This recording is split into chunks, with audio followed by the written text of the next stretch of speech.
Hey guys, as promised, here is my Pro Issue Zack Cozart TPX. It's 11 3/4 inches, but it plays at least 12, maybe slightly bigger. I've been working on breaking this in for probably about a week or so. I did a little bit of work on it and then sort of stopped for a while because I wasn't sure if I was going to use it, and then I picked it back up and decided that I'd probably make it my gamer for third base next year or the year after. It's held a pretty good flare. It is a flared model. It's got this rubber flare logo, which I don't really like. I wish I had the black. The black TPX Pro logo, like it has TPX Pro on the palm. But yeah, it was a flare, so it sort of lends itself quite well. That's flared out really well. One thing about it that is a bit different is the fingers are very long, and they want to be pretty straight. I like to kind of bowl the rest of the flare, the thumb and pinky out, and bowl the rest in, and like a bit of the web kind of bowl it in, which this glove doesn't really want to do all that much. But it's getting there. I mean, I'm really starting to like the shape that it's sort of getting, and it's sort of at that point where I can close it pretty well. It's still not quite game ready, but see, it's still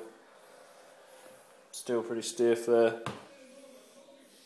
Yeah, it's getting there. I'm liking the shape. When I first got it, the web especially was crazy stiff, like crazy stiff. I mean, it was like cast iron, the web. It was insane. But yeah, it's softened up pretty well. It has this lace pattern on the fingers, which is I don't know if there's a name for it, but I mean, it's a bit different than what most Rawlings and Wilson gloves have.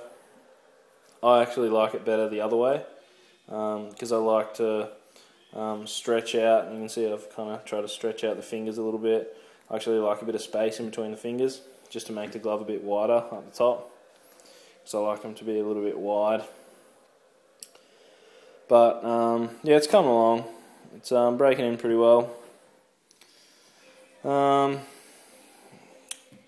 Like I said in my last video, the glove was crazy stiff when I got it, which is excellent. The leather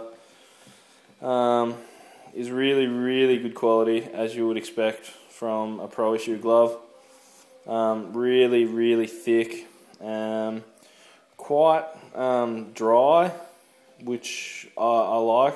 It's not like really dry, just a lot of gloves sort of, the leather feels a bit waxy and it's kind of a bit shiny, but this glove really didn't. It was just really, really nice, and it smells amazing also, if you're into that.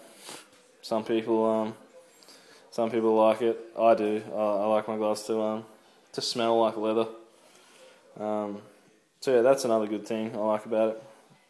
And I've had it for quite a while now, and it still has a pretty good smell.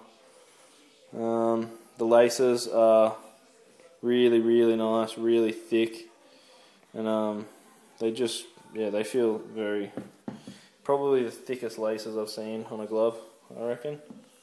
Yeah, the lacing quality is really nice.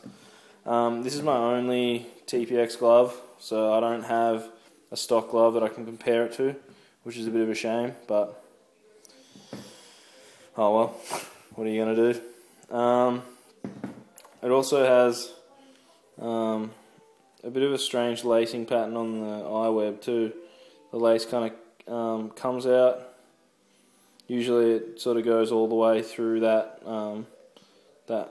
hole in there, but it kind of pops up at the end. Haven't really seen that before. Yeah, I just thought it was a bit interesting when I noticed it. Not sure if there's any benefits there. It might just be a different way of doing it. I haven't actually gone through and tried to figure out how it's all laced up, but just something I noticed. Other than that, well, it does actually have this this embossed Louisville Slugger in the palm, or in the liner, sorry. Which it's not really a big annoyance when you sort of have the glove on, but you can feel it a little bit. Well, I can feel it the way I hold my gloves. I go two in the pinky, and this thing is just sitting in the middle there. But I can feel it. There's no way I would actually notice it in a game, making a play. But when I'm just sort of at home fiddling around playing couch catch, I do notice it. So that's just something to take note of if that sort of stuff gets to you. Yeah, otherwise, I think just about covered it. If there's anything else you want to know, or yeah, you have any questions or anything, let me know. I don't actually know what sort of leather it is. I assume it's Halloween, and I would be fairly confident that it would be probably the tan's probably C55 Halloween, but because it's a custom, I can't really be sure. Anyway, that's about it. Cheers.